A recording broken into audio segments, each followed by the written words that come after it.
ರಸ್ತೆ ಗುಂಡಿ ಮುಚ್ಚಲು ಕ್ರಮ ಕೈಗೊಳ್ಳುವುದಾಗಿ ಜಿಲ್ಲಾಧಿಕಾರಿ ದರ್ಶನ್ ಭರವಸೆಯನ್ನ ನೀಡಿದ್ದಾರೆ. ಜಿಲ್ಲೆಯ ರಸ್ತೆ ಗುಂಡಿಗಳನ್ನು ಮುಚ್ಚಲು ಈಗಾಗಲೇ ರಸ್ತೆಗಳನ್ನು ಗುರುತಿಸಲಾಗಿದೆ. ಮೊದಲ ಹಂತದಲ್ಲಿ 7 ಕೋಟಿ ರೂಪಾಯಿಗಳ ಕಾಮಗಾರಿಗಳಿಗೆ ಅನುಮೋದನೆ ನೀಡಲಾಗಿದೆ ಎಂದು ಜಿಲ್ಲಾಧಿಕಾರಿ ತಿಳಿಸಿದ್ದಾರೆ.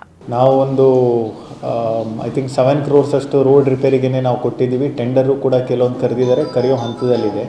ನಮ್ಮ ಮೊದಲನೇ ಪ್ರಯಾರಿಟಿ ಎಲ್ಲೆಲ್ಲಿ, ಯಾಕಂದರೆ ನಾನೇ ಬೆಳಿಗ್ಗೆ ಹೊತ್ತೆಲ್ಲ ಕಸ ವಿಲೇವಾರಿದೆಲ್ಲ ನೋಡೋಕ್ಕೆ ಹೋಗ್ಬೇಕಾರೆ ನನ್ನ ಗಾಡಿದೇ ಹೋಗಿ ಇಷ್ಟೊಂದು ಇದರಲ್ಲಿ ಜನ ಹೇಗೆ ಓಡಾಡ್ತಾರೆ ಅಂತ ಅನಿಸುತ್ತೆ.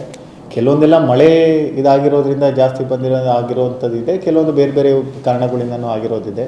ಪಾಟ್ ಹೋಲ್ ಫಿಲ್ಲಿಂಗ್ ನಮ್ಮ ಮೇಜರ್ ಮುಖ್ಯವಾಗಿರುವಂಥದ್ದು. ಯಾಕಂದರೆ ಸ್ಮಾರ್ಟ್ ಸಿಟಿ ಅಂತ ಹೇಳಿದಾಗ ಆ ಸ್ಮಾರ್ಟ್ ಸಿಟಿಲಿ ಪಾಟ್ ಹೋಲ್ ಕಾಣಬಾರ್ದು, ಅದರಲ್ಲೂ ಮುಖ್ಯ ರಸ್ತೆಗಳಲ್ಲಿ ಇದು.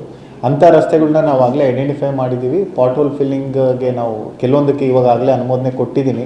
ಯಾಕಂದರೆ ಪಾಲಿಕೆಗೆ ಹೇಗೆ ಅಂದರೆ ನಮ್ಮ ಕಲೆಕ್ಷನ್ ಎಷ್ಟಾಗ್ತದೆ ಅಷ್ಟಕ್ಕೆ ನಾವು ಖರ್ಚು ಮಾಡೋದಕ್ಕೆ, ನಾನು ಸುಮ್ಮನೆ ಎಲ್ಲದಕ್ಕೂ ಕೊಡೋದಕ್ಕೆ ಹೋಗ್ತಾ ಇಲ್ಲ, ಆಮೇಲೆ ಹೊರೆ ಆಗುತ್ತೆ ಅಂಥೇಳಿ ಮೊದಲನೇ ಫೇಸಲ್ಲಿ ನಾವು ಆಗಲೇ ಅರೌಂಡ್ 7 ಕೋಟಿ ಅಷ್ಟೇನೋ ನಾನು ಕೊಟ್ಟಿದ್ದೀನಿ ಬರೀ ಪಾಟ್ ಹೋಲ್ ರಿಲೇಟೆಡ್, ಅಂದರೆ ರಸ್ತೆ ರಿಲೇಟೆಡ್ ಇರುತ್ತೆ.